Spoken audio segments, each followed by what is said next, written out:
সুপ্রিয় দর্শক, আসসালামু আলাইকুম। আজকের রেসিপিতে স্বাগতম জানাচ্ছি। আজকে আমি ঝটপট খুব মজাদার একটি বিকেলের নাস্তা অথবা ইফতারিতে এই নাস্তাটা রাখতে পারেন। খুবই অসাধারণ একটি রেসিপি।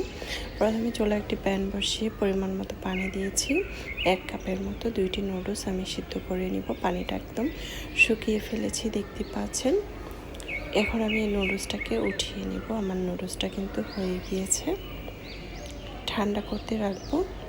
তারপরে একটি বোলের মধ্যে আমি নিয়ে নিব। দেখতে পাচ্ছেন আমি এটা কিন্তু ঠান্ডা করে নিব। তারপরে আমি এক এক করে মশলাগুলো দিয়ে দিব। প্রথমে আমি দিয়ে দিচ্ছি পেঁয়াজ কুচি, তারপরে কাঁচামরিচ কুচি, ধনেপাতা কুচি। পেঁয়াজ কুচি 2টি দিয়েছি, কাঁচামরিচ কুচি প্রায় 10টার মতো দিয়েছি, ধনেপাতা প্রায় আধা কাপের মতো দিয়েছি। তারপরে নুডলসের মশলাটা দিয়ে দিচ্ছি, 2টি নুডলসের মশলা। তারপরে মরিচের গুঁড়া দিচ্ছি আমি এখানে প্রায় 1 টেবিল চামচ, চামচটা ভর্তি করে। এখানে ঝালের পরিমাণটা বেশি হলে খেতে ভালো লাগবে। ভাজা জিরার গুঁড়া দিয়ে দিলাম 1/2 টেবিল চামচ। তারপরে আমি এখানে চাট মশলা দিয়ে দিলাম 1 টেবিল চামচ। তারপরে একটু পরিমাণ লবণ দিয়ে দিলাম। লবণটা দেওয়ার পরে এখানে দিয়ে দিব কর্নফ্লাওয়ার। আপনারা চাইলে এখানে চালের গুঁড়া দিতে পারেন।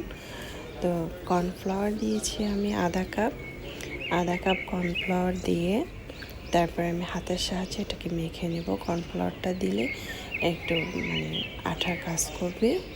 তারপরে চালের গুঁড়াটা দিলে ক্রিস্পি হবে। খুব সুন্দর করে কিন্তু আমি এটা মেখে নিচ্ছি। অনবরত নেড়েচেড়ে, এখানে কোনো কিছু ব্যবহার করতে হবে না।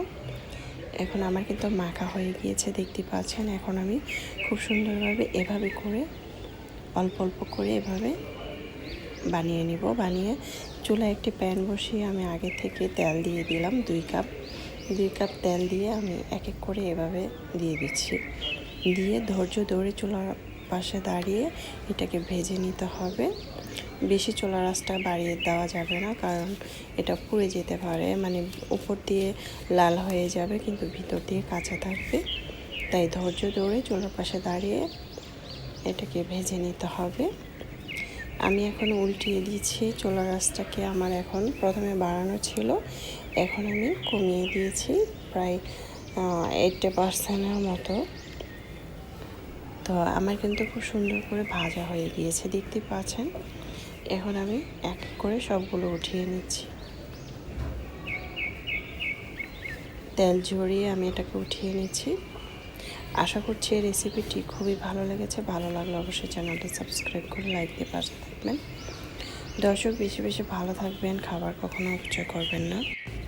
আমি এখন পরিবেশন করে নিয়েছি। মাশাআল্লাহ, দেখতে খুব সুন্দর হয়েছে, খেতে তো আলহামদুলিল্লাহ। আমরা কিন্তু ঝটপট এটা তৈরি করে ইফতারিতে রাখতে পারি। খুবই অসাধারণ হয়েছিল, অথবা নাস্তায় বিকেলে চায়ের সাথে খুবই অসাধারণ লাগবে। আশা করছি রেসিপিটি নতুন দিনের কাজে লাগবে। চাইলে এটা ট্রাই করতে পারেন। আল্লাহ হাফেজ।